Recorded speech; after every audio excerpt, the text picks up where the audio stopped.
Hey everybody, welcome to the Hello Road podcast. My name is Ethan. My name is Paul. And what episode are we on? I don't remember. It's like 50-something? Yeah, something like that. That's amazing that we've even made it that far, isn't it, Paul? We're gonna call this episode Ethan's in HD and Paul's being recorded with a video camera Yeah. in his garage, Like but it's okay. Yeah, like a 1970s video camera. Yeah, Yes. There's a Exactly. few pixels there that are something's going on with your You don't want to feed. see it. You don't want to see it in HD, anyways. Trust me. You probably don't want to be seeing me in HD, but I'm sorry, but you have to. Sorry about that. Yeah. So today we'll continue our talking about all of our car adventures, all of the crap that we've been working on. We need to hear Lots more of about the crap. Daihatsu, how it may have failed you. We can hear about my fleet of crap, some drives that we've done recently. Yep. We've got a lot to Yeah. talk about. Blurry There's a Paul. lot. Blurry Paul. Yeah, I mean, as long as you can hear me, I guess that's fine. So Yes. I mean, the you know, video. and, you know, Yeah. it'll cut in and out. Like it'll like get better and then get not better. So, but this is the most professional show. So Sure. it's, And for people listening in their cars as they're driving to and from work, just know that Paul is very blurry right now. very blurry, very Yes. blurry. Yes. I'm a trendsetter. This is going to be the new thing. Yes. We're going to go backwards. You're just gonna, like, Yes. In the real whole life, Radwood thing happened, and now we're just going to go back and just forget HD. Yeah, bring back exactly. Syracuse. You're Yeah, just gonna it's walk be awesome. around in real life. You're gonna walk around with like a piece of like plexiglass with like Vaseline smeared over the front of it. Exactly. Yes. Exactly. So you That's can how be it's gonna blurry be all going the forward. time. Yeah, Blurry Paul. I might have to change my Instagram name to that now. That's a good one, Blurry Paul. Oh man. So Oh, we got to talk about this drive that we did because it was awesome. yes, And you Oh took the my gosh. Daihatsu. I did. I'm It was- actually kind of surprised that you took the Daihatsu. I don't know why. I thought you might take the Fit, but you took the Daihatsu Yeah. on a 99-mile drive. Yeah, I mean, that was a couple weeks ago now. You had set up this awesome drive that took us through I mean, gosh, it was 99 miles. It felt I was on roads that I'd never been on before. Yeah. And it was just a ton of fun. But I kind of made the decision to take the Daihatsu as soon as you said, "Oh, we're going to do this drive," and I was like, "You know what? Let's just take it because if shit's going to go down, shit's going to go down. So might as well." And so what I think I told you guys towards the end of the drive was kind of my little secret that in my entire back end of the car was like all of my tools. I had a jack, I had You jack need stand, that. I had coolant, I had oil, I had my full tool kit, torque wrench, breaker bar. You had I had everything. You had a spare Daihatsu Charade in the trunk of your car. I almost did. Yeah. And it was funny because I was like, if I don't take anything, something's gonna happen. But if I take Yeah. everything, nothing will happen. So, but I packed it up really nice. It was great that everything fits in there. Like Well, it kind of fit. Who knows? Maybe that improved your weight distribution a little bit. It may have, and it was interesting to drive on the canyons with you guys. I mean, I obviously knew I was going to be going in the very, very back. Not that everybody's out there breaking laws and stuff, but the fact that like the Charade has, we don't know, less than 50 horsepower. Yeah. And but I was having a ton of fun in the thing. So it was so great to get out in that car and drive it. And the whole time during the whole wonderful 99 miles, the thing that I kept running through my mind was just like how different the car was to the Fit. And I mean, obviously there's the Charade's a 2-year-old car, 31-year-old car now, and the Fit's not, but like, it's just so analog. Like there's no power steering, there's no ABS, there's no traction control, or all that stuff's gone. It is literally you holding on to the steering wheel and your shifter and basically giving it gas and brakes. So and it was really good, even though it's got like these really crappy tires.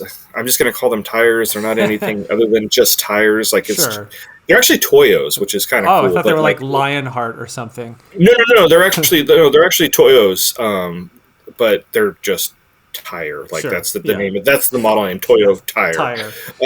Tire. Just your generic one. But no, it was so much fun. The roads were great, and the Charade it left a little bit to be desired in terms of handling. I kind of felt like Sure. those. If you see the videos of those Citroen 2CVs racing when they're like leaning and Yes. like, that's kind of what it felt like. It probably But it wasn't was as bad. right. No, not as well. It's probably pretty Pretty close. close. I had one of my buddies that was with on the drive with us behind me at one point, and he's like, "Yeah, it's leaning pretty bad." But you know, the thing that was really fun for this drive, walking away from it, being just happy that the charade made it, was that I didn't walk away going, "I need to get this, this, this, and this to the car on the Sure. car to make it handle better," because it was fine. I'm not. If you push it any further than I was pushing it, like you don't. It's not going to go any much faster. It's Sure. not worth the trouble going through, because I was having these ideas of like, oh, I'm going to get coilovers and sway bars, do sticky tires on it, but it's so much fun the way it is. It's just such Sure. an analog little driving experience. Well, That and that's the thing too. If you're not like, trying to keep up with somebody, and you're just kind of like setting your own pace, and the fact that you can have fun with 50 horsepower and kind of keep it within mostly legal speeds, that's kind of totally. cool. And you don't, if you were like trying to keep up with some of the faster cars, you probably would have been kind of pissed off and wanting to spend some more money on your suspension. But Sure. Oh, totally. And it was just such a wonderful, like, zen-filled experience. sure, Like every time we were on like one of those, like, between, on the roads between the stops, I was like, this is just so nice getting out to drive this car and do this. And the car was happy the whole entire time. Like, Yeah. it didn't complain about a thing. Sure. It only started to get, it has this thing where people know that it likes to get hot when it's sitting. Yeah. And there wasn't that much traffic coming home, because we ended that drive in Castaic, which Yeah. way the hell up there on the 5, Yeah. furthest I've ever taken the charade before. Okay. And it was fine the whole way home. It only started to overheat when I actually got off the freeway to come home, because it was like, oh, okay, I'm kind of done now. So Yeah. Please put me and that away was for it. a couple Please months. put me for a couple days. So yeah, no, it was great. I loved it, and it was just, thank you for setting that up. That was Yeah, for just sure. a good amount of curvy fun roads, but also a good amount of just the scenery and stuff, seeing things. Like there was just some really Sure. cool spots.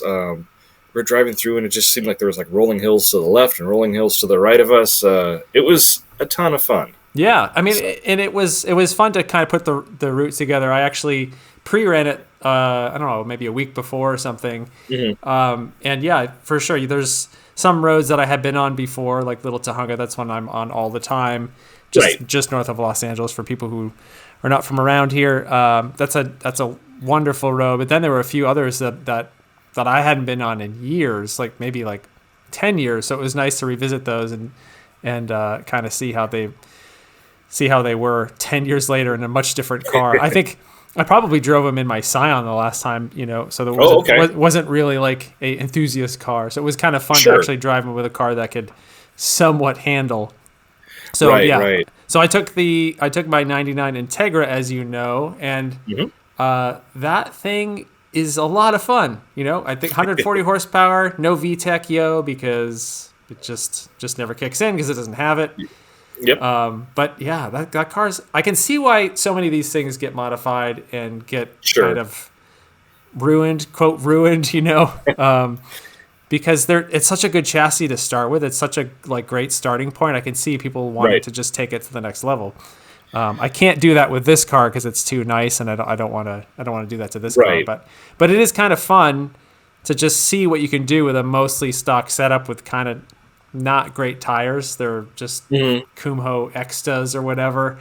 And I had never intended to take this on a Canyon road, so if I had, I probably would have chosen a much different tire. Right. But it was good enough. The tight stuff the tight turns were a little frustrating because of how much it just kind of plowed into the other lane. Not exactly into the other lane, but had I been going faster, it would have plowed into the other lane. Sure. But yeah, it's a great car, and it's so good that I'm probably gonna sell it. Only because I just tend to sell cars once they become reliable and nice because I'm an idiot. So yeah.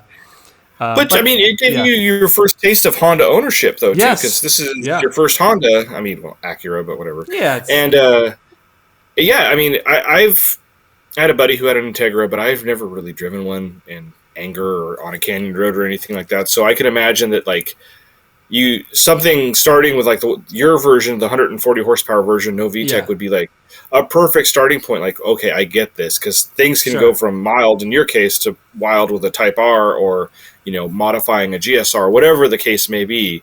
They're good cars. Yeah, they handle well. And I keep through this whole drive, I kept going back and forth. Should I keep this car? Should I sell it? My intention was always to kind of flip this car, which it's a terrible flip because I put way too much money into it, and I'm never going to make that money back. I mean, maybe I will. I don't know, but it was just so much fun that I kept like trying to figure out, should I keep this car?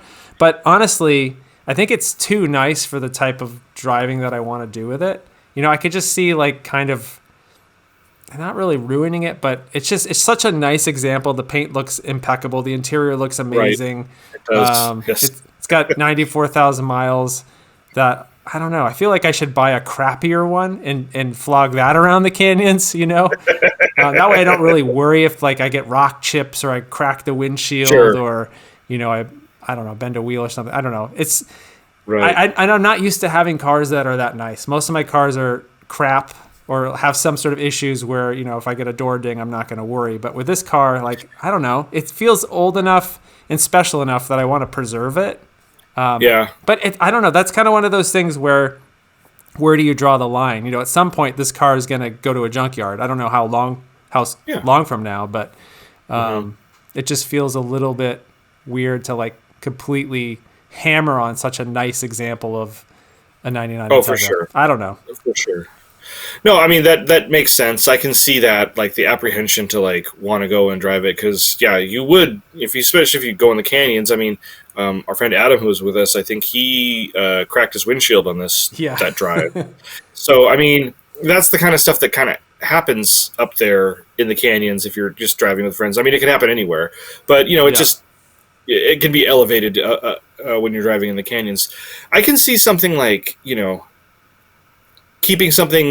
having a nice car like this Integra, but something that's like really, Ethan. So like, if you found like a Pulsar, NX or whatever, that was like, really your game, and like it was like in perfect condition, don't sell that. That's Ethan. But the Integra, it as nice as it is, I think, and especially with the whole climate around everybody's thoughts on the new Integra, I think this is a good candidate to make a few dollars. I think you'll probably break even on this one. I hope so.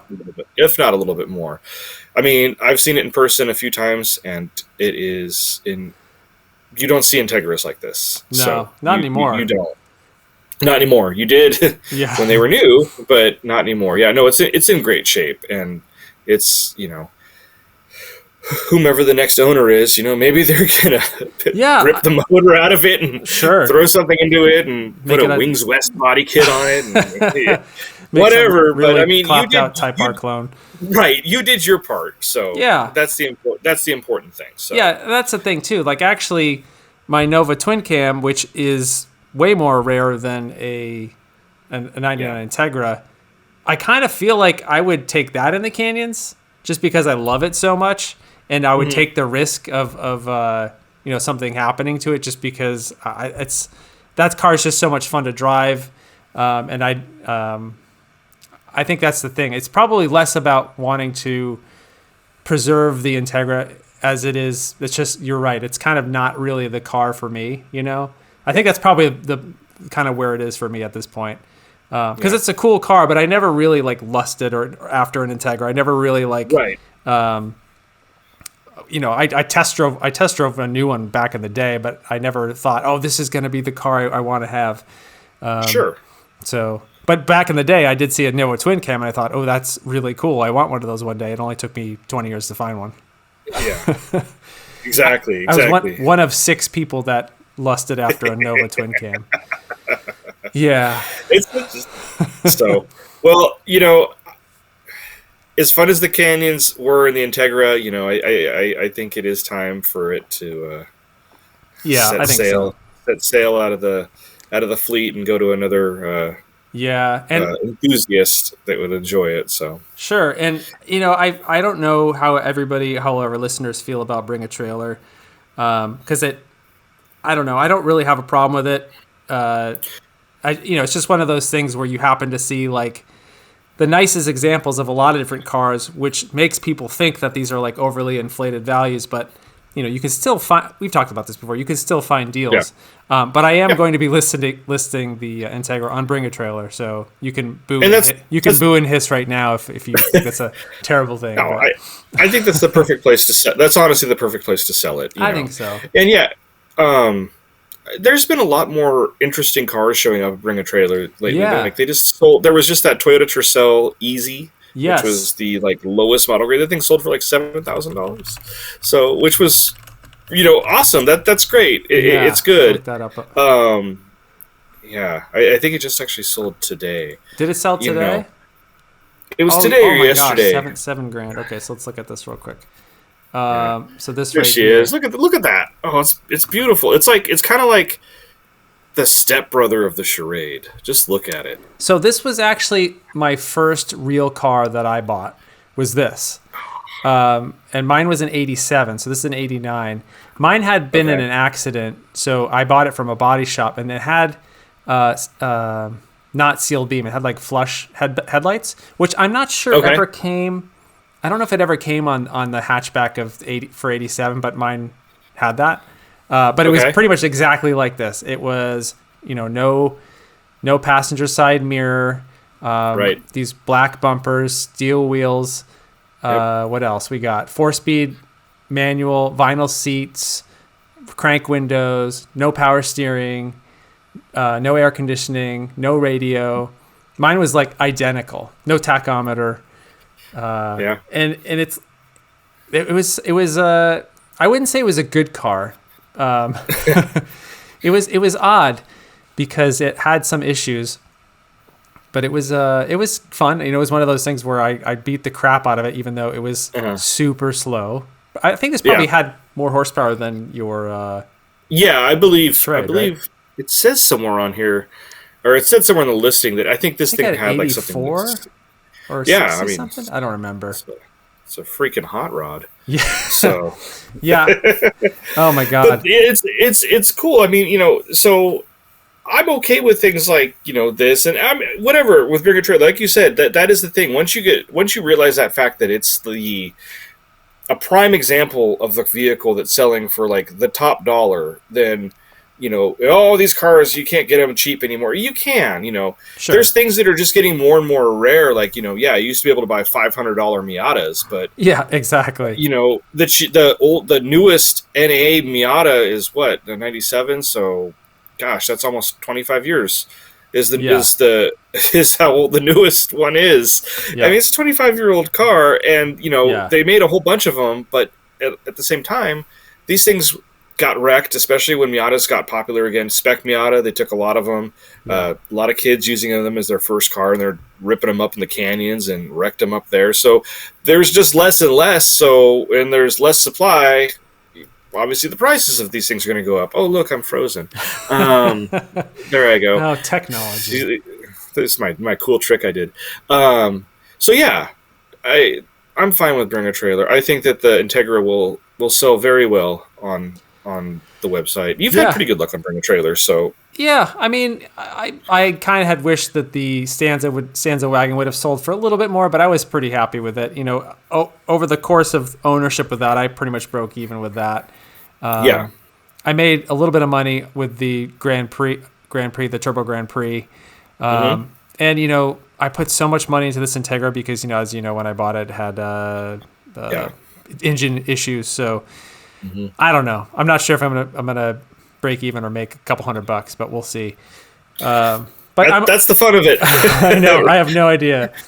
But it's maybe not as fun for you, but for me and everybody else that's going to be watching, like, okay, what's it going to go for? What's it going to go for? Oh, okay, cool. Hopefully it's that, not oh shit. Yeah, and the thing is, like, I hope it doesn't drive up Integra values overall. I don't think it will. It just happens to be one low mileage example. But I do feel like Integra interest in Integras is going up quite a bit. I just on Craigslist, I've been seeing quite a few ones that have kind of almost unreasonable prices. It seems like almost unreasonable. And with a new one, like you said, with a new one coming out and people not exactly being all that excited about it, that might drive interest in the old ones a little bit more. Yeah. So I think it will. I think it will. So cool. Yeah. That'll be fun. So that'll be fun. I feel like we should just maybe take a quick look at, to refresh our memory about some of the other cars that went on this drive the other day. There was quite an eclectic collection of vehicles that was with us. Look, I'm frozen again. There we go. So the Mini, this was a 1994 Mini, original Mini. I don't know anything about them, so it was tiny, so tiny. It's just funny to be on a drive where the Daihatsu Charade is not the smallest car. Next to that other white SUV next to it, right there. Exactly. That thing was super cool. And then Adam, of course, had his NC Miata, which that thing is just very, very fast. You had my Integra, which leaned like crap in the corners, but was still fun. Let's see. Oh, and then Steven's Crown Vic, which it's ex-cop car. The license plate says plead guilty, which is amazing. This thing was so fast and handled so well. I was like, how is that like? What are the physics that makes that possible? I don't understand. I only heard stories because it was at the front of the pack. So yeah, exactly. It was like, man, that thing's really fast. I'm like, oh, well, cool. Yes, it was very fast. Speaking of fast, also Eric Roby, Rev Match TV on YouTube, he brought his new Mustang Mach-E GT. And, a lot of people, I post this picture of this to like Instagram and social media. People are like, ooh, that seems out of place in this collection of like Radwood era cars. But I think, like people have to give this thing a chance. It was by far one of the fastest cars, great handling car. Yeah, it's a kind of a blobby SUV, but it's good. It's very quick. It's because it's built by a reputable car company. That's why. Exactly. The panel gaps are like reasonable. You don't fit your hand in between the panels of the car. And then of course Brad Hansen's. Oh, one thing we have to talk about is the frunk of the the Mach-E was the perfect place to store our coffee and donuts. So yes, the donut holder. Yes, of course Brad Hansen's C4. Oh, and then Pete's Pete's Mazda 2, which was also incredibly quick.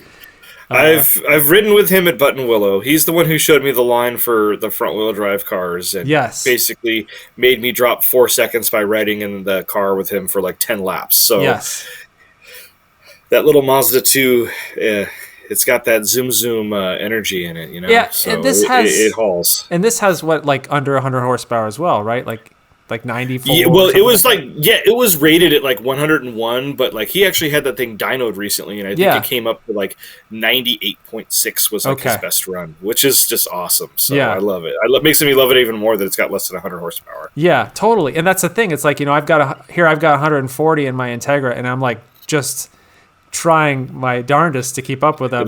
Those little twos are great little cars. They were a slept-on car. I think probably in 10 years they're going to be like highly sought out. Not highly, but they're going to be really sought after because of how people are going to realize just how awesome they actually are. So yeah. I had one for like 2 years. It was great. Yeah, and then of course the NC, which. I mentioned that it's like the only Miata that I can fit in, so that's why I like it the most. And then there's of course your Daihatsu, which ran great all day. Yeah. Oh, and then your friend Glenn's M30 Swap D30. That thing was super rad. Yep. Yeah. On air suspension too. Yes. So. And then your other buddy had a 2002 that liked to smoke a lot. I was behind him for a little bit, and I was like, do all 2002s do this? I'm pretty sure they do. No, well, it's just his. He's my buddy, but he's also my coworker. So I deal with him every single day. Okay. No. His car needs a motor rebuild, so we have a motor that's kind of fresh at the shop that's going to be going into it. Okay.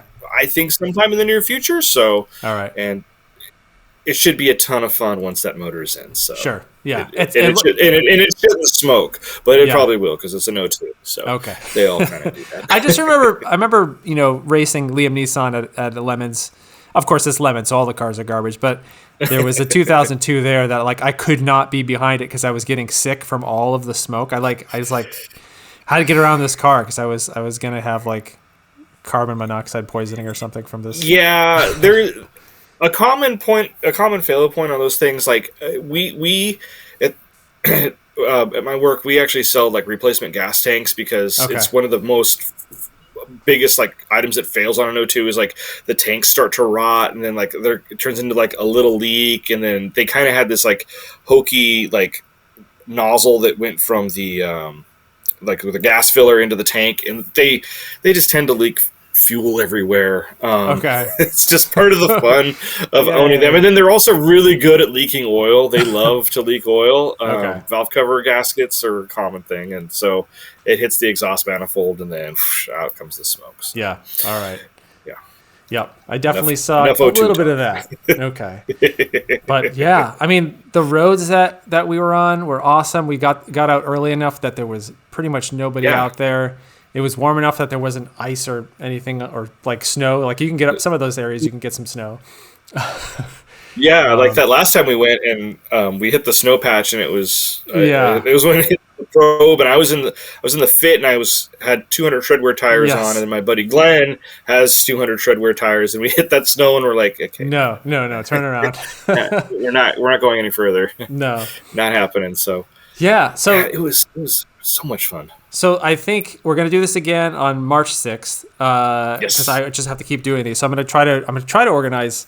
I think we should try to organize these. Hopefully, maybe once a month till we kind of work up to doing like maybe a 2-day thing.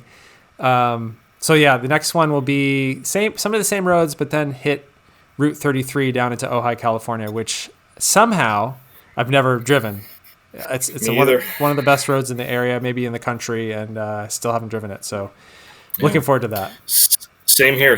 Yeah, I'm definitely looking forward to it. As much as I want to take the charade, I'm gonna probably have to take the fit on this one. So yeah, I wanted to take the charade out because you guys did another drive just this past weekend. Yes, we just did another drive. It looked awesome. It was really awesome. So this drive, Alana Scher from Car and Driver organized. And right here, this is her brown 1981 Pontiac Turbo Trans Am, which was amazing. Wonderful. I'm an idiot because I did not take her up on driving it because I think everybody else kind of beat me to it. And by the time it was my turn, like it was time for me to go home. So luckily she's my neighbor, so I should probably just stop by and just borrow the car. But it was super cool. I'm taking this for a little bit. Yes. Super brown. And, like Pontiac, their wheel game in the 80s was just on point. Oh, yeah. Even in the 70s. They made some of the best wheels. And, that was, we did a drive through Malibu. Her whole idea was, let's take a drive on Super Bowl Sunday, because she figured, there's not going to be anybody out. People are going to be getting ready to, have guacamole and chips and stuff, and they're not going to want to be screwing around driving on the canyon roads. Turned out that was not exactly the case. There were actually a fair amount of people out because it was it was like 90 degrees out in February. It was really warm. So there were a lot of other people that wanted to do the same thing that we did. So we did see quite a few other enthusiast motorcycles and cyclists and hikers and people going to the beach. But it was still a ton of fun on roads that I haven't been on in so long. So I was super, super glad that she invited me. So I also invited Eric Roby.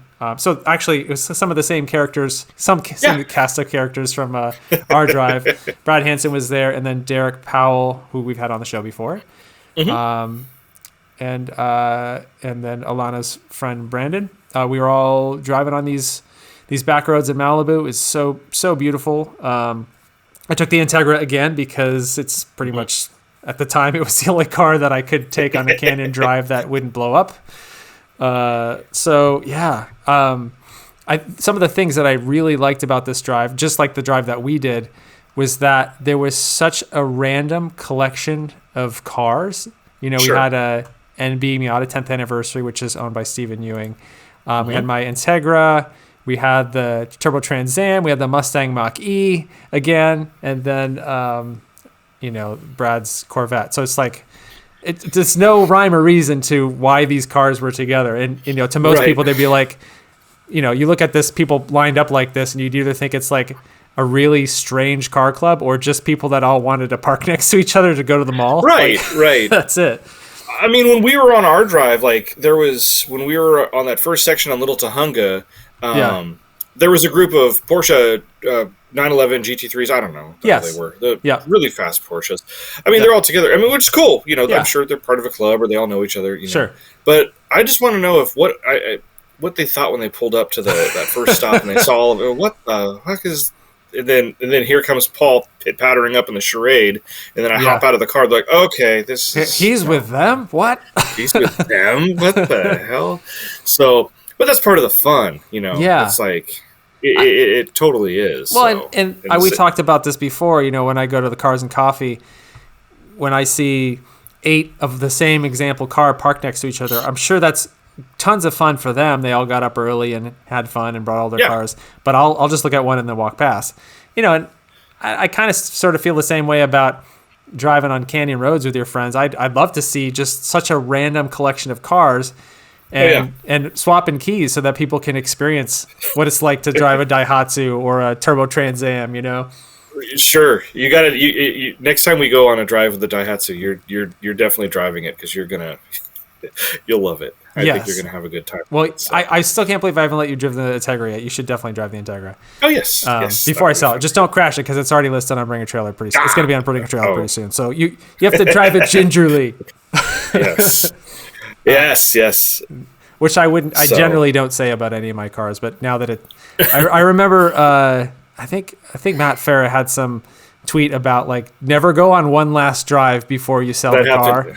Because that happened to an Integra Type R. Oh, it was an Integra Type R? Oh, geez. Yeah. Okay, that's what it was. Yes. Don't go on that one last drive if your car's listed for sale because you could crash it. Yep. Yeah. I'll drive your next one that you get that's going to be all clapped out. Yes. So this I don't want to be the one.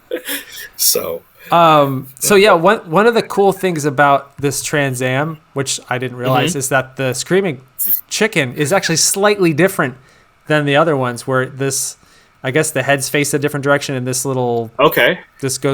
scream goes right over the turbo hump. So it's slightly different. It's a little known fact. But yeah. So are they actually turbo? Yeah. Or is it?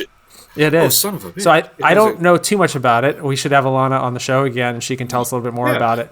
But it is kind of a weird sort of like. Apparently, these things like get really hot, and there's like heat shields all inside, and the design is really temperamental. Like they're kind of temperamental. They're hard to get to run properly. It's sort of like a computer-controlled carbureted system, and which can be really hard to tune. Like, my Fifth Avenue that I had, my 87 Fifth Avenue, also had a lean burn computer-controlled carburetor, which was impossible to figure out. So I got to imagine that's not fun, especially with like trying to figure it out, 40 years later. Right, totally. That's pretty awesome. I thought I know it says turbo on it, but I thought maybe it was just like some sort of a marketing gimmick or something. Sure, I did too. Back in the day, I didn't know. I was like, oh, son of a bitch. Okay, it's got a turbo in it. That's awesome. That's really cool. It's for Americans, we're so scared of turbochargers for the longest time. It wasn't until like 2002, 2003, we started to embrace them. But before then, it was like, It was few and far between. They were out there, but I never knew they were on the Trans Am like that. I'm not a big muscle car person myself, but that's awesome. And yeah, that makes it even more cool. It's got a turbo. It's brown. And it's brown with gold wheels and gold emblems. Yes. That's a hell of a combo right there. I love that. I love that. So, I wish you would have been able to make it. I know your Daihatsu had. So, did you ever figure out what was wrong? Was it just the battery? Yep. It was just the battery. Okay. And no, it was a little bit more. So, okay. So, yeah, I was supposed to go on this drive, which would have been awesome because then it would have been Paul in the back with that picture. I know, you would have been on caranddriver.com. Oh, yes. I'm kicking myself right now. I'm just go kick a charade. No, it just decided not to start that morning. I Okay. think it knew where it was going, and it was like, no, we're not No. doing this again, Paul. You got to let me rest. No, it turns out it was a starter, Oh, okay. which is a common thing, and I actually have an extra one. So, but by the time I figured it out, it was already Yeah, it was getting. I had already was late going there. I went and got another battery, and that didn't do a thing. I don't know why I didn't test the starter. I was just kind of frustrated. Sure. So, but I'm such a cheap ass. So I tried the battery, and it wasn't the battery. So I returned the battery. Yeah. It's like it's the wrong size. I cleaned it up real good, turned it back to AutoZone. It's like This is not wrong size working at battery. all. Oh, well, which one is it? I'm like, I don't know. I'll go figure it out. And I went back home, and I was like, I'm gonna figure this out. And so I started screwing around and like just doing things. And I was like, well, the starters are so easy to change on a charade. It's like Okay. right there. So I was like, well, fuck it. I'm going to try the starter. Put it on. And started right up. Oh, look, I'm frozen. And I was like, son of a bitch. That's all it was. So All right. it's got a new starter in it. So Well, that's good. yeah, All right. it starts. I took it to work yesterday. Was it All yesterday? right. Was it today? Yesterday. Yeah. So it's running fine. It's happy again. It's new starter. All right. Well, yeah, you missed out. I'm sorry about that, but we'll hopefully it'll be another one we can do. Yep. Get it again. You know. Yeah. Well, Yeah. So what else has been going on car wise? We got to plan that March drive. yes. Most of my other actually, I just tweeted today about. I actually was just surprised. I had to figure this out. I had to actually make a tweet to kind of sort through everything, my car collection, to figure out that actually 50% of my cars are running properly. So 6 out of the 12. This might be like the best it's ever been. Well, I mean, you started them all that time a few months ago. Oh yeah, they start. They start, but I mean, if they're driving, yeah, I don't know. I mean, they're not, with the exception being Liam Neeson, like, Yeah. it's in pieces, like, yeah, they should all start and drive. Maybe not be 100% well, but Sure, you know, exactly. they're all working. You know, I know your biggest thing though is your batteries go flat. Yeah, that's the biggest problem. And what I just need to do is just unhook them. Or I need, pretty much every single new car I get, I should probably put a little switch or something under the dash that just disconnects the battery cut off. Yeah. But yeah, so I determined that okay, here's the list. 944 actually running properly. I hadn't driven it in like 6 months, and I drove it today, and it's totally fine. I just put some new gas in it. It needs new tires, but it's actually like fine. I mean, it has all the same issues that it usually has, like like suffocating me with exhaust. But I just sort of ignore that. Just roll down the windows, open the top. It's fine. But the Nova, I just got the Nova back from the shop, and cool. That has new timing belt, Awesome. new radiator. So basically, the radiator was just filled with rust. It was just rusty, sludgy water. So that's nice. New radiator, new water pump, because obviously the water pump was like not working that well with all that rusty, sludgy water. And that actually fixed the high idle problem, because I don't really understand how it worked, but for some reason the idle air control valve was like plugged or something, and I don't know. Somehow the new radiator fixed it. So it doesn't have a high idle anymore. All right. But yeah, so the wheel bearings are done. It's got new rotors and pads, front and rear. And I actually went with Hawk pads. So in the front. So it's like kind of edging its way a little bit more closely to being something that I could take in the Canyons. New master cylinder. They flushed everything out. Apparently, one of the reasons why my brakes were so bad was because I guess only 2 of the brakes were working. So it was basically like the left front and the right rear were working. But it's okay. They balance itself out. It's exactly. Fine. And I was fine. I just assumed it was the $5 pads. I've talked about this many times about those $5 pads that I put in this car. Apparently, it wasn't the pads. It was the fact that only 2 brakes were working. I mean, they were working sort of, but not very well. Okay. So there's that. Wow. So basically, there's a couple things that's still a little hard to start the thing, and it needs new suspension like badly. So I'm trying to determine if I can't even find rear struts for it anymore. They're discontinued. Yep. I can find fronts, KYBs. I don't Okay. know if they're on Rock Auto, but I don't have the best luck with Rock Auto, like knowing if it's really for the right car. Yeah. Neither do they. So. Exactly. Yeah, Because it's very possible they could be for the non-twin cam. Maybe they're a little different. I don't know. yeah. So You got to be careful. I found this company in New Zealand that makes coilovers for this car. So I'm kind of thinking that like if I can't find struts for this thing, that might be my only option is to go with coilovers. So I might. We're gonna buy a crate together because I bet you it's that same company that makes coilovers for the Charade. Because there's no shock or no struts for the Charade either. Like there's nothing. But there's a place in New Zealand that makes coilovers. I wonder if it's the same place. Do you remember the name of it? I don't remember. I'll have to look it up. I'd have to pull it up on my eBay thing. It's like saved on my eBay thing. Yeah. But yeah. Okay. So that's so awesome. They're expensive. They're like super expensive.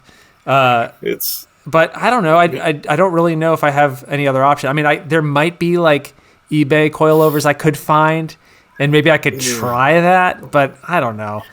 The thing is, the place in New Zealand sells these, and they also make camber plates for it. So it should be like it should be fine. I can go with 15-inch wheels and tires and not have any rub. So I was thinking like, keep my stock wheels, keep those nice, and then maybe get a set of better tires on 15s that I can probably fit. Like, what's the tire that everybody uses? 205, 50, 15? Yeah. Like the ones that I'm sitting next to right here for the fit? Exactly. So I can probably just use the tires that I was using for Liam Neeson and just put them on this. So I don't know. That might it might make it slightly more fun. Obviously, it still has no power, but who knows? It's slow car fast once again. Yeah, no, totally. It's so funny that's the situation with the twin cam, which is like your Charade and obviously my Charade. So it's just funny that like, especially if it comes down to we both bought our coilovers from this place in New Zealand for our incredibly rare slow cars that we just love to death. So. Yeah. Oh, that's awesome. I'm glad the Nova twin cam's back. I know you said it was in the shop, and you get to be driving it again and stuff because you hadn't been driving it for a little bit because of its little wheel bearing issue. Well, when I was coming back from Radwood, what Radwood was it? Oh, geez, it wasn't even the LA one. It was the Northern California one. So it was like July. Yeah. So that was kind of the last time I drove it. I'd start it like every week or so just to kind of keep it moving. I put some new gas in it and stuff. But yeah, I dropped it off at the shop.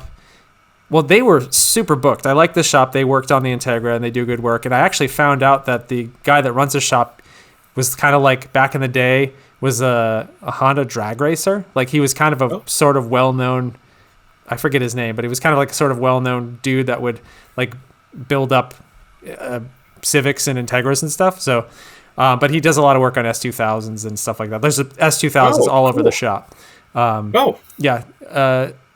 Anyway, they were super backed up. It took them over a month to get to the car. So my car sat there for like 6 weeks. And finally this last week, he was like, okay, I can finally get to it. So yeah, they did a lot of work. They were really thorough. Cost me a lot of money. Cost me more to fix all this stuff than I did to actually buy the car. So yes. But it's the twin cam and it's like, it's worth it, Yeah. Just like the amount of money and time I spend on dealing with crap for the Charade. So it's like, it's worth it. Yeah. I've spent way more than I paid for the car. Yes. On buying toys and presents and maintenance crap for it. So, but yeah, it is. We love these stupid little things. So yeah, it's a completely irrational, dumb hobby. It is. It totally is. So the twin cam's back. Yep. So Yeah. you had, I saw you had a little list. You were going down your checklist. Yes. And you had, what is go? Okay. Oh, I wanted the XB. That you put the Prius on there. That's cheating. Well, I don't know. I have to. I own it. It's titled. It's titled in my name. That's so true. It's The mainly my Flare side wife's smells car. like gas. The flare side. So yeah, I actually was working on a video with my '92 F-150 flare side the other day. I drove it around all day. It was actually fine, but when I filled the rear tank. There's two tanks. There's a front tank and there's a rear tank. I filled it up, America. and then yes, exactly. Well, and I feel like it's a total of almost 35 gallons. So it holds Holy shit. 35 gallons of fuel, and the thing gets. I think it averages like 12 miles per gallon. So you kind of need all of that fuel. So I filled it up, and then just the whole day we were filming with it, it's like it just smelled like gas. And we were like driving, we were like exploring some new roads. There's a couple like dirt trails that we were on. I was like, I should not park this over like dry grass or anything because I don't know what's going on here. This thing's gonna like set fire. But yeah, it has that, and it has a couple little issues. Like I'm going uphill, it kind of bucks and lugs a little bit. So I feel like I just needs a tune up probably, and then. Yeah. Or, I actually had read that the switch that switches between the rear and front tanks can go bad, and that can kind of cause fuel delivery issues, which is kind of weird because it doesn't know which fuel tank to pull it from. Makes sense. So that might be it. I don't know. I don't know anything about fixing cars. It's stupid that I own 12 of them. No. But anyway, I feel like that's probably an easy fix. I hope it is because, once again, this is a car that I really didn't intend on having that long, so just kind of wanted to experience it and then drive it around and make a couple videos with it and then move it on to somebody that really, really loves stuff like this. So flare sides. Again, all 6 people that love flare sides. But it turns out that they're kind of rare. Like you don't see them ever. They're very rare. Yeah, And once again, I found like the best example of a flare side. Like it looks awesome. The interior looks great. The exterior looks perfect. Yeah. But yeah, it's just kind of one of those things where, yeah, I'm not like a flare side fan. So the car just kind of, or the truck just kind of fell into your lap. Kind of. I stupidly bought it because I wanted a new car for Radwood because I'm an idiot. Yeah. No, but I mean, it worked out, and I mean, you even featured it in your video with your Scion, which we can talk about real quick. Oh, which, yes. You used it to pack up all the crap that was in the Scion that you couldn't drive because it had all the bumpers and stuff in it, and it used it for its intended purpose. I actually used it as a truck, which is kind of debatable whether flare sides are meant to be used like trucks or not because, it can haul Scion bumpers. That's all you need. That's true. So you can't fit wood back there, but you can fit a Scion front and rear bumper. That's true. Next beat. Yep. And the Scion's back. I watched that video of yours the other day. That was a great video. I love that car. I just love how much sentimental value it has to you and how you've hung on to it. It reminds me of my Mini Cooper that I had back in the day. Yeah. So there it is. Look at that. Yeah, I just realized today when I was talking about this car today that I've had it for almost 17 years, which is crazy. This is the one of only 2 cars that I bought new. And yeah, I just, again, like, we talked about this before in previous episodes, just has so much sentimental value. We've done so many trips in this car. And I was like, I love this thing. It's actually really useful. It's functional. You can fit a lot of stuff in it. It gives great gas mileage. There's tons of space. I can fit really comfortably in it. So yeah, repainted it. It looks awesome. A couple little minor issues I have to sort out, but the main thing I need to figure out next are the wheels. So we should talk about this real quick because somebody suggested, John Osborne on Twitter suggested that I go with Ronald teddy bears, which I don't know if you remember those. Oh yeah, they're basically look at that, a teddy bear on a wheel. Yeah. And they're actually quite expensive, if I recall correctly. And they're impossible to find. They must not have made that many, or if they did, the people that have them like them and don't want to sell them. I think that's what it is. So I did find a knockoff on eBay. Oh. So there's this knockoff of these teddy bear wheels on eBay. So they're actually kind of cooler because better. It's kind of better than the original one. So this one, and it comes in bronze like that. Yes, it's for for our audio listeners, this is like picture a Ronald teddy bear wheel, a wheel that actually looks like a teddy bear trying to hug you. With that, this one's in kind of a bronze copperish color. Yes. And it's got black paws and a cute smile. And I did a little test with my daughter. I was like, okay, I showed her 5 or 6 wheels. I'm like, which one do you want? Initially, she was like, oh, I really like that gold one. It was like a different gold one that I had picked. I think it was like a Sparko or something. Okay. But then I showed her this. She's like, oh, that's the one. That's the one. You have to get that. I love that. She said, I love that bear. Yeah. So, I don't know. Well, I could go this route. I feel like it would be kind of a novelty thing. I would probably get sick of pretty quick. But it's only $1,200. Yeah, that's kind of expensive for a set of 15-inch wheels. It is. Also shipping from Lithuania is $600. Oh, everything comes from Lithuania. There, that's where half of the charade came from is Lithuania. So it's that's where everything is. So that's crazy though, and I like how the little belly button on the bear is like the piece to like you would undo like with an Allen wrench to take off to get to the center cap. Yes. Yeah, it's a great design. It's like some crap wheel company that I've never heard of, but I still think I kind of want to go that route. There's, if I don't go silly, I found these roto wheels that are kind of cool. Oh, those are cool. Those look like lawn seal wheels. Yeah. That's kind of what they look like. And, I feel like I'm kind of narrowing in on like a bronze or a gold or a copper color because I think that kind of complements the dark blue really nicely. So I found these Sparkos, which are really pretty cheap for a set. I don't know if they're any good. Those are 15 inches. And then here's kind of the oddball one that I'll throw at you.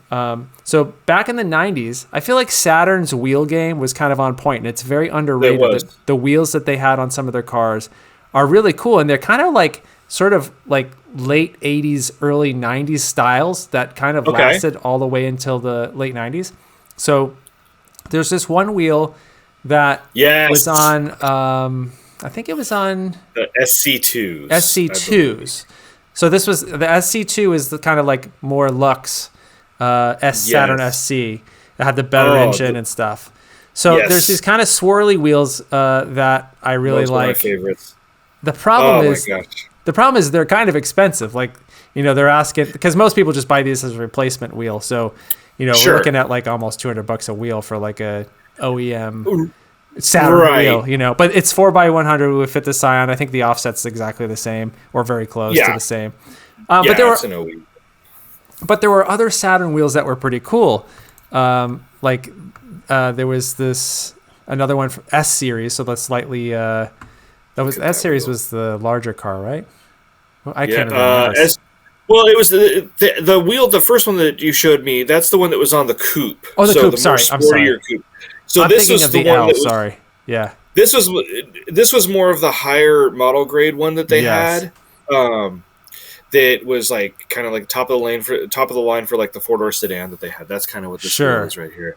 And then there's kind of this swirly one too that's beautiful. I didn't really like back in the day, but yeah. So for our audio listeners, just search for some 90s Saturn wheels on eBay, and you can kind of see what we're talking about. But yeah, they're really good. Like I don't know, I feel like that would kind of complement the Scion really nicely. It kind of gives it a little bit more of a throwback kind of thing. Because the easy thing to do would just be to go to go to online. What the hell is that place? Tire Rack. Tire Rack. Thank you. Go to Tire Rack and just get a set of Sparkos and have them mount the tires and ship them to me, and I'll just put them on at home. But yeah, I don't know. Speaking from experience of somebody that's kind of bought a lot of wheels. Tell me which ones you hated. Yes.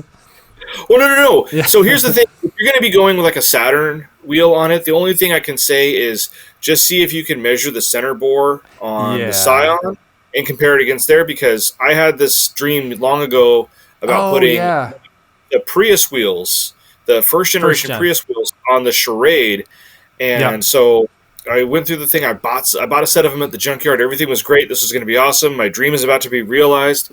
And I went to go test fit them on, and they didn't fit the center bore. They were off by a little bit. So I had to spend a little bit of money to have a machine shop go and kind of mill them out a little bit so they would actually slip over the center bore on the charade. So, and I figured, I was like, oh, the Toyota Prius is the Toyota product, and Daihatsu, yeah, it should be the same, right? No, Sure. it wasn't.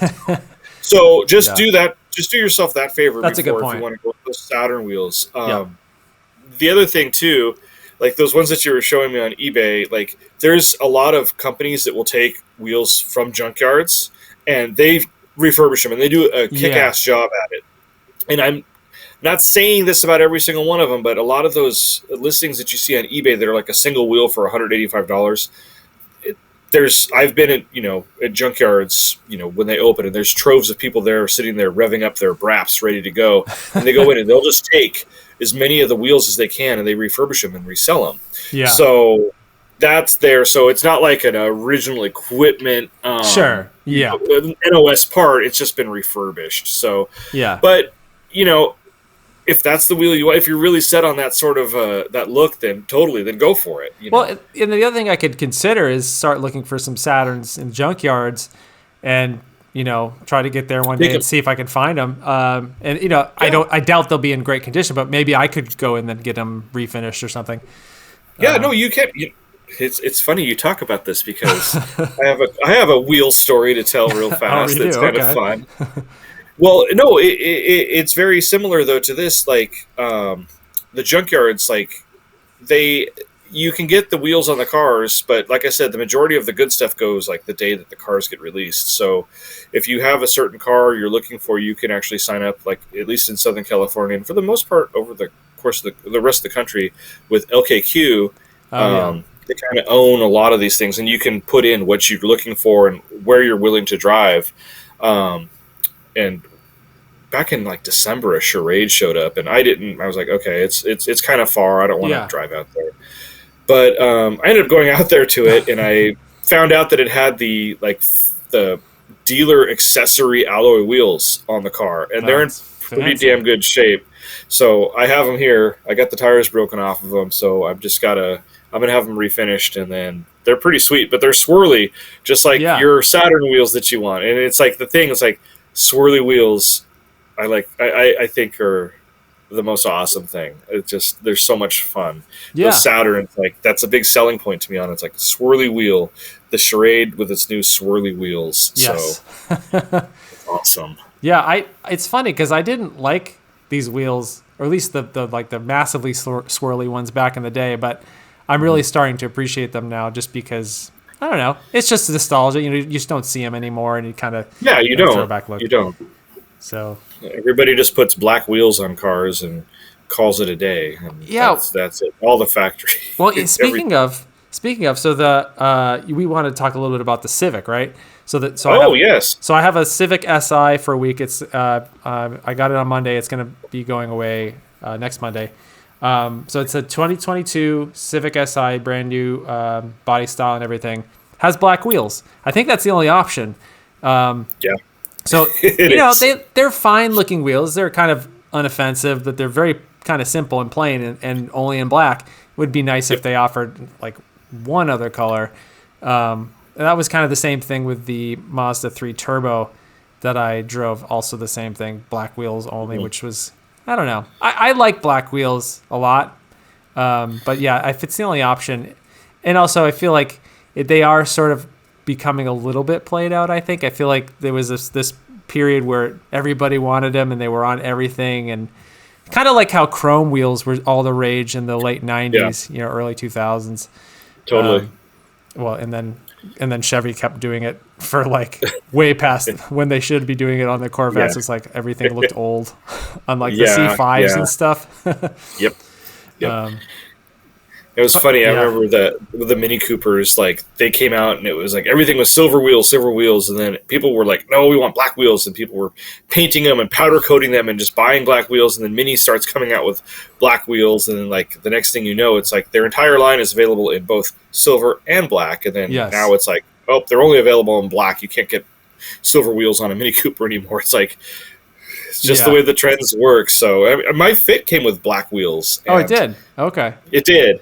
I got rid of them relatively quickly and put bronze wheels on it because bronze and blue go together really well, I think. Yeah, so definitely. And you do, because you want to go with bronze wheels so. on the Scion. So yeah, but so you've got this Civic. So I'm assuming you've done some driving with it already. So yes. I'm gonna just say it. So let's do a 2022 Honda product to a 1999 Honda product.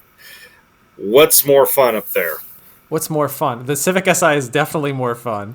I think if I had better suspension and better tires on my Integra, I think it would be a little bit closer. But the thing that the Civic Si has going for it is really good balance. The grip is very good. This one has the optional summer tires on it. It's like Eagle F1 or something. Cool. Super grippy. It's actually, it kind of follows the same Civic Si philosophy of not adding more, basically adding more power to their small car, but not adding too much, where it's not like, a drag race or anything. It's really kind of still a momentum car. It's still about handling and having fun on a curvy road versus, going fast in a straight line. So 200 horsepower, slightly less on paper than the previous gen, but apparently some people have done dynos and that they said actually has more. I don't really know. Apparently the torque curve is a little different on the new car, so that the torque has a wider torque curve, so that you get a little more of that down low. It makes it feel a little bit more peppy, if you will. So I don't know. I really like it. I feel like it's got a really nice interior, like for the price point. The back seat's kind of chintzy, but I love the new dashboard. It looks awesome. If you touch it, they look great. If you feel some of the surfaces, you can feel like kind of scratchy plastics here and there. But from an aesthetic standpoint, I think it looks fantastic. I love the fact that it doesn't have stupid like touchscreen HVAC controls. Like you can actually, it's kind of old school. You can control it almost without looking at it. Which is great, which is in stark contrast to the GTI, which you have to stare at it for like 4 hours to change the temperature. Yes. But yeah, just in terms of driving it, it's a lot of fun. You can really keep the speeds up in the corners. It's got an LSD, so you can power out of the corners.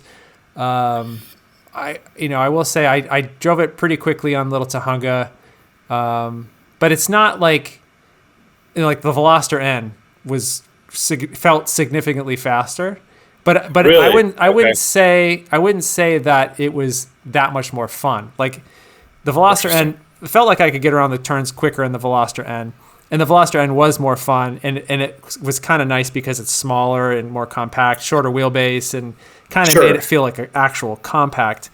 The new Civic is bigger than the old one by like 1.5 inches or something. So longer wheelbase. It's big. Like I sit in this car, I'm like, this is a big car. So for me personally, I appreciated the more compact package of the Veloster or something like that. But yeah, in general though, much nicer interior than something like a Veloster. Better to live with on a daily basis because it is more roomy. It looks nice. I think it looks nicer than the Veloster. I love the orange color. It's in the blazing orange color, which looks awesome. It's a great car. It's a pretty good value. It's like just under 29 grand when you add up the extra paint cost for the paint and stuff. So all car prices have gotten kind of out of control. So 30 grand seems kind of expensive, but by today's standards, it's actually a pretty good deal for what you're getting. Yeah. Well, if you were to find one at a dealer, I'm sure it'd have a markup of $5,000-$6,000 on it. So but it's just because they're so new. Yeah, I was going to actually ask how it was compared to the Veloster. I know you've talked very highly about the Veloster, so I can kind of see that the Veloster is a bit smaller of a wheelbase, because this Civic is big. Like the few that I've seen driving around in the streets, I'm just like, that's a pretty damn big. It's like the size of an Accord a few years ago. Yes, exactly. But, I mean, we've talked about it ad nauseum that like that's just kind of the way these things are going. But it's kind of cool though that they kept the same formula going, and they have with that SI ever since. Like I guess the SI kind of came back, not necessarily with that EP3 generation, the little egg one, but the one after that, where like they, yeah, it's a 4-door only, and like they kind of have kept Sure. that same formula going for so many years with it. And, it's a good car. It's a good little benchmark. I think the Veloster N has more power, doesn't it? It has like 270 something, right? So I've forgotten off the top of my head, but yeah, it's quite a bit more power. it's quite a bit more. So it's kind of, I don't know. Is it even in the same class? Yeah. Yeah, I mean, yes or no. it's kind of, it sort of slots in. It sort of slots in between like a Civic Si and a Civic Type R. I would say. Sure. Sure. Yeah, but it's it handles good and everything, and it's fun. It's fun. It's roomy. It's just and some people like, so apparently the last one, which I haven't driven, people talking about the rev hang was like catastrophic. It's a fail. The Civic Si deal breaker, because of deal breaker or whatever. It's like no, apparently they tried to mitigate that a little bit with the new one. It's got its lighter flywheel, and you can still feel a little rev hang, but I don't know, never really felt like it kind of got in the way. It took away from the experience or anything like that. I mean, granted, this is not my car, so I'm not like pushing it like I would if it was my own car. Right. But yeah, there's, when you get the RPMs up there and you're trying to shift quickly, you might kind of notice it a little bit, but I don't know. I don't think it's a deal breaker. Yeah. Okay. Yeah, I'd heard about that in the previous generation Civic SIs, and then my coworker that was on the drive with us, my friend George, he has a Civic hatchback Sport, so it's not an SI, but it has the same engine and stuff, and it has a little bit of rev hang, but it's not like, I mean, people when they, I mean, you got other problems when you say like it's a deal breaker, I'm not buying the car. It's like, oh, it's not that bad. I mean, I think that's the challenge too, when you actually like look at the specs and you're trying to compare like versus other cars, and you like trying to compare like different generations of vehicles. Like I'm working on a video right now that kind of tries to rank all of the Civic Si generations, and it's tough because they're all good. I haven't driven all of them. I've driven some of them. But then when you want to compare the 2020 versus the 2022, because they didn't have a 2021. You want to compare this gen and the last gen, and you look at on paper, it's got slightly less horsepower. The gas mileage is a touch worse. It doesn't have adjustable dampers anymore. They're just fixed. So like you look at a few of those things, you might be like, oh, this is way worse. Not way worse, but some people kind of make it out like that. Like, oh, it's a step backwards for the Civic Si. And it's like, I don't know. It's like you're talking about like, these little tiny details that probably in the scheme of things, you're not going to feel that unless you're driving at 10/10 all the time, For sure. And just the fact that this car looks so much better than the last gen, like so much better, like that. We've talked about this before, like how bad I just did not like the previous gen Civic. It just the hatchback looked like a weird little turtle, and they had it in that green color that made it look even more like a turtle. Not the hatchback. I guess it is a hatchback. The coupe that they have, the 2-door. Yes. Yeah. Some weird like robot turtle. And just all of the fake vents, and it felt like really plasticky. And I love the Civic Type R. I just could not get past the ridiculousness of it. And this one just really cleans it up and makes it feel a little bit more mature. The lines are simpler. It's not overwrought, and I really appreciate that. Versus the last one. So basically, if it's maybe it's slightly slower in a few areas, but I'll gladly take that over. Better to look at. Exactly. I mean, hey, that's the thing. You just gotta, if you're going to be all about the car, as long as it looks nice. I mean, I didn't really mind the last generation Civics. I thought they were fine. I like the Type R. Yeah, they're fine. I'm excited for the new Type R because it's based off this one. It's based off the 5-door hatchback, which I've been seeing a few of them driving around, and like they're growing on me. But we'll see how it looks with the Type R wing and vector flares and stuff on it. But really, like I think about this. If I absolutely had to buy a new car and my budget was about $30,000, I honestly think like a Civic Si sedan like this one would be probably the game I'd be barking up, because it looks great. It looks really good, especially in that orange color, and they have like a red color that looks really good on it. Yeah. It's a good looking car. I think it is mature. It's a little bit softer, not as hard creases and Sure. and robotic, I guess, is Yeah. how the other Civics, like you said, kind of looked. So it's a good looking vehicle. So Yeah. well, I'm glad you're enjoying it. That's Yeah. fun. So It's all very this, nice.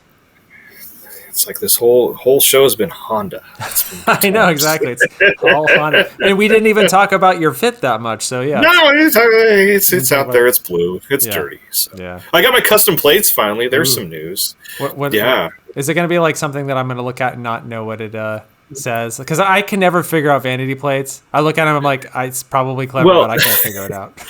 Well, I did it kind of in a clever way, because so the plate, it just says GK5, which is the chassis code for my Fit, and then there's a space and then the number 83. Oh, okay. Which is my number I use for racing. So I got that for when I do different track events, like they require you to have a rear number. Okay. And I have all these magnets. They're too big to fit on the back. So I'm just going to box in the little 83 on the plate.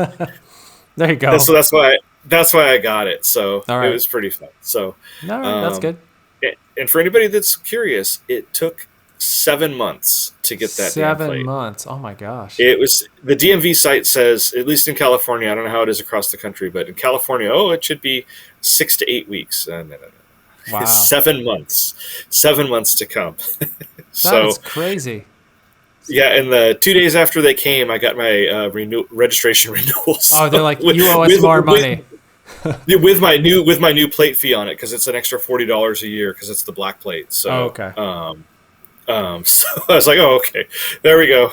I would have been pissed if I had to pay for my plates that I didn't own yet, or I didn't yet have on my car. That's ridiculous. That would have been, but it is what it is. So thank you to Prisoner, whatever your name is at San Quentin, that made my plates. I appreciate it. Do they So still look make good on my car. plates in prisons? They do. They do? Okay, California. Okay. In San Quentin. They do? Okay, I didn't know that. There was there was a documentary on YouTube, I think, about it.